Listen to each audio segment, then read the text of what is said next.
Good morning. Elle Ingalls here at pressure-free.com, elleingals.com, and I am at our pool. Where I live, we have a pool. I think this is the second time I've been in all summer. I tend to go to Lake Michigan when I want to go swimming. I have this beautiful pool. And my topic for you today is making sure that you take some time for yourself, especially if you really love work, if you're a super hard worker.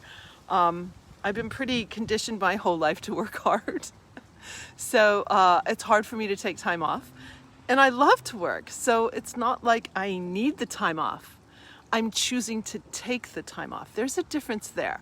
And so a few years ago in my business, because I often coach on Saturdays and Sundays, that's when my clients tend to be free sometimes.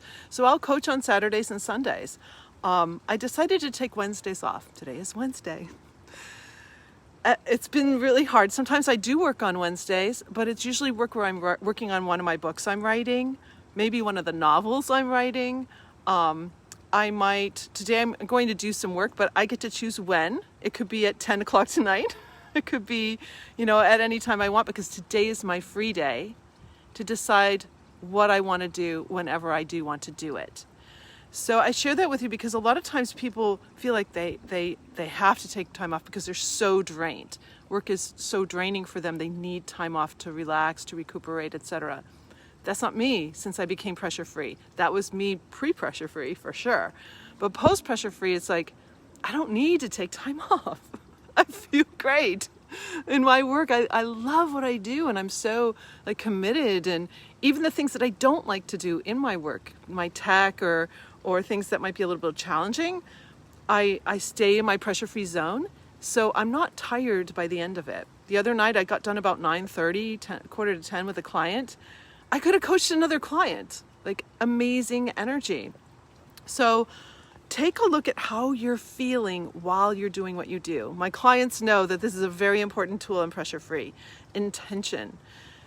Intention, not about the outcome. We're so outcome focused in our society. This is about being intentional about how you feel while you're doing any activity. So my 3-step goal setting tool number 9 in the basic set of 9 of Pressure Free. Why is it a stress management tool, by the way? Is because when we're focused and on point, we will tend to not trigger over small things. That's really important because a lot of the triggers that we have are small, annoying little things that cause us to trigger the stress response. When you're on point, when you're on mission, that can change for you. So 3 simple steps. First, step 1, write down your goals, dreams, or visions every day. I had a coach who told me to do this back in 2012, and I was like, seriously? Every single day? And he said to me, don't you have 5-6 minutes every day? It doesn't take that long. And don't you care that much about your life? So it can be what you want to do today or tomorrow or 20 years from now. Any sort of dream you have for yourself.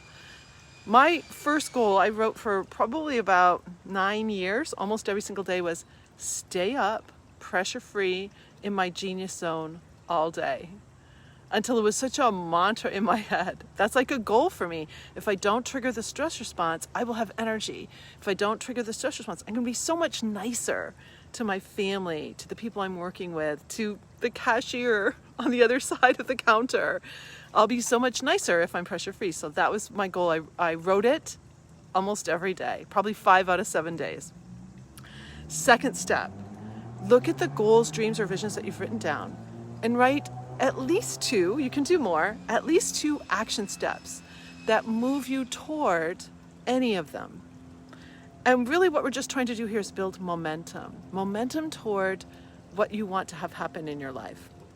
So for example, if I want to go to Paris, some of you know, it's been a dream of mine for a very long time, still hasn't happened. It's supposed to happen in 2020, got crashed, burned, right? So still a dream of mine. I might spend 10 minutes researching where I might want to stay in Paris, where we were going to take the entire Ingalls Pictures team. That was going to be a big trip. So researching where, 15 people can stay all together in a cool place in Paris. So that might be my action step. Just a simple little thing. It doesn't have to take long, but it builds momentum toward what you really desire and want for your life. Third step, and to me this is the most important step. If this is the only step you do, you're going to start to make progress on how you feel during your day. Take a look at everything on your agenda for the day, and next to it, write an adjective. This is in my planner, by the way. If you don't have a pressure-free planner and you want one, just private message me or put a comment down here. I'll make sure you get access. You can get the pressure-free planner. Put an adjective that describes how you want to feel all that time during the activity. So let's say you're bringing your car. My friend's bringing her car to the oil change place today. Okay, maybe you're sitting and waiting until they get it done. How do you want to feel while you're there? Do you want to feel fabulous? Or do you want to feel cranky because they're taking so long? When you start to put the intention down next to the thing you're doing, when I have a student, I'll say, okay, you got a Spanish test coming up. How do you want to feel while you're taking the Spanish test? I want to feel amazing. Great. Write it down. Manifest it. Mano, main in French. Manifest it. Write it down. Write down the adjective of how you want to feel in everything you're doing in your day. Dinner with your spouse. Incredible.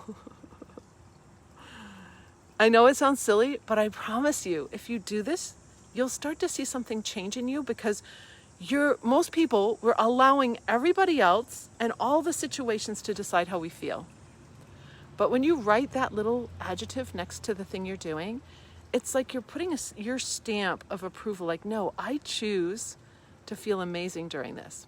The other day I was coaching a team at the Kellogg company, and I actually showed them my planner. And I'm like, what did I say that we were going to be together? We're exquisite, I think was the word. And I was like, yes. I had a client, it was like, fabulous. I go, yes, fabulous. That's how do you want to feel? You get to choose. And when you do choose, that changes something inside of you. That starts to empower you. A lot of us are looking for outside approval. We're looking for other people to validate us. It doesn't work that way. You're going to be looking your whole life if you're trying to find some other human to validate you.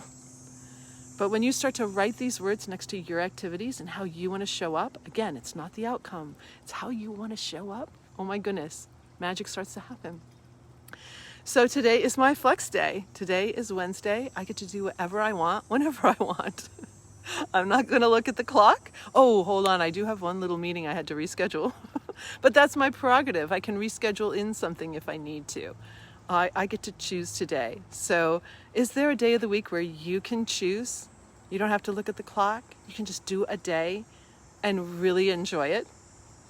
You can choose that. Again, because I work on Saturdays and Sundays, I choose Wednesday. Wednesday's my magic day. So I'm wishing you a great pressure-free day, everybody, and I'm going to go back in the pool. Have a good one. Bye.